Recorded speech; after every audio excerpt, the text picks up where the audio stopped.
আসসালামু আলাইকুম সুপ্রিয় দর্শক। আজকে লাইলাতুল পালানোর ৬ মাস পূর্তি। আর এই ৬ মাস পূর্তি উপলক্ষে আপনাদের সামনে হাজির হয়েছি আমি কিছু কথা বলার জন্য।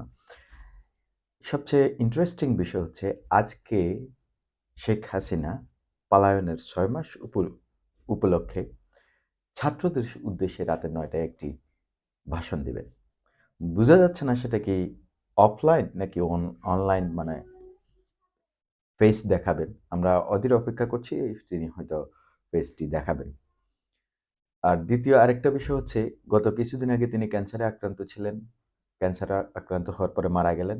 মারা যাওয়ার পরে আরেকটি সংবাদ হচ্ছে অ্যা নতুন মুখপাত্র খোঁজা হচ্ছে হাসিনাকে বাদ দিয়ে এবং বিভিন্নভাবে গুজব ছড়িয়ে মানুষের মনে এক ধরনের ভীতি সঞ্চার করার যেই প্রক্রিয়া গত ১৭ বছর যাবৎ আওয়ামী লীগ করেছে, তা এখনো অব্যাহত আছে।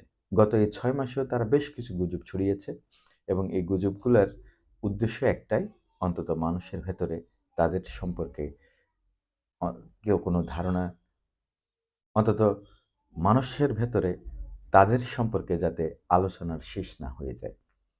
এটাতে একটা প্লাস পয়েন্ট আছে। সেটা হচ্ছে মানে হঠাৎ করে তো আর হারিয়ে যাবে না। হারিয়ে যাওয়ার আগে মানুষ বিভিন্নভাবে চেষ্টা করে যে বেঁচে থাকার। সেটা হয়তো গুজব ছড়িয়ে হোক, সেটা কোনো কাজ করে হোক। আমরা খুব খুশি হতাম যদি তারা খুব ভালো কাজ করে মানুষের মাঝে আবার ফিরে আসার চেষ্টা করত। কিন্তু তারা বারবারই এখনো যে কাজটা করছে সেটা হচ্ছে হুমকি-দুমকি দিচ্ছে। একে মেরে ফেলবে, ওকে খেয়ে ফেলবে, ওকে ধরে ফেলবে, ওকে ফাঁসিতে ঝুলাবে। মানে এক ধরনের হাস্যকর একটা বিষয়। আচ্ছা, যে বিষয়টা নিয়ে আমি আলোচনা করতে চাচ্ছি সেটা হচ্ছে শেখ হাসিনার যে পালায়ন আজকে ৬ মাস পূর্ণ হলো। এই ৬ মাসে আমাদের ভেতরে একটা জিনিস অর্জন হয়েছে আমি মনে করি। সেটা হচ্ছে এই বিশ্বাসটা অন্তত যে আওয়ামী লীগ বাংলাদেশে আর ফিরবে না। ছাত্র জনতা, বিএনপি, জামাত যতই বিরোধ থাকুক না কেন, অন্তত শেখ হাসিনা প্রশ্নে আমার মনে হয় সবাই এক। বা আওয়ামী লীগের প্রশ্নে সবাই এক। যে আওয়ামী লীগ এবং শেখ হাসিনা বাংলাদেশের রাজনীতিতে ফিরছে না। এটা একটা বিষয়। দ্বিতীয় আরেকটা বিষয় হচ্ছে যেহেতু ভারত ছাড়া পৃথিবীর আর কোনো রাষ্ট্র শেখ হাসিনাকে আশ্রয় দিতে রাজি হয়নি, এতে কিন্তু শেখ হাসিনার রাজনৈতিক মৃত্যু হয়েছে। একটা বিষয়। দ্বিতীয় আরেকটা বিষয় হচ্ছে ভারত শেখ হাসিনাকে পুনর্বহাল করতে ততদিনই চাইবে যতদিন বাংলাদেশের জনগণ তাকে সাপোর্ট করবে। কিন্তু বাংলাদেশের জনগণ যদি সাপোর্ট না করে, বাংলাদেশের জনগণ যদি শেখ হাসিনার ডাকে সাড়া না দেয়, তাহলে ভারত হয়তো রাখবে তাকে, ফেরত দেবে না। কিন্তু পুনর্বহাল করার জন্য বা রাজনীতিতে ফেরার মতো ইনভেস্ট ভারত করবে না।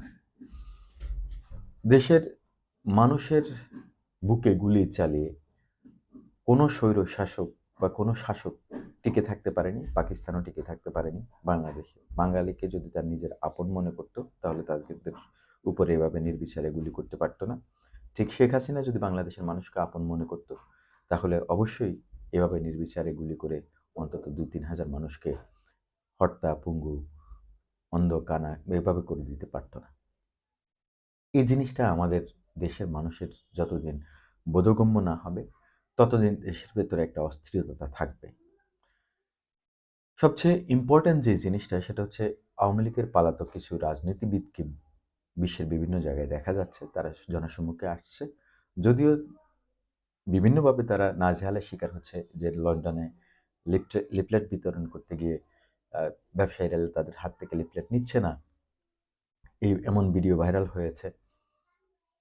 তাদের তো আসলে লজ্জা নেই।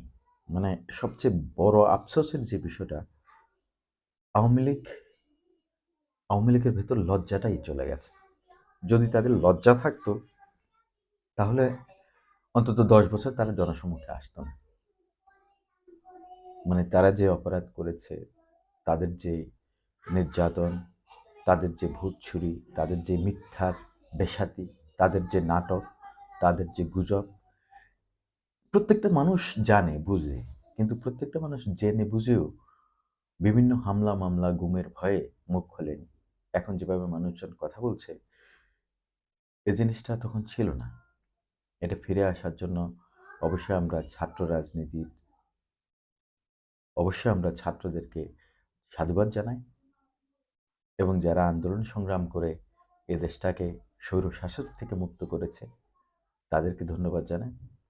ভবিষ্যতে দেশ ঘটা ভবিষ্যতে দেশ গঠনের ক্ষেত্রে সবাই এক থাকবে এবং অন্তত ফ্যাসিবাদ বিরোধী একটা ঐক্য গড়ে উঠবে দেশে, এ প্রত্যাশা করছি।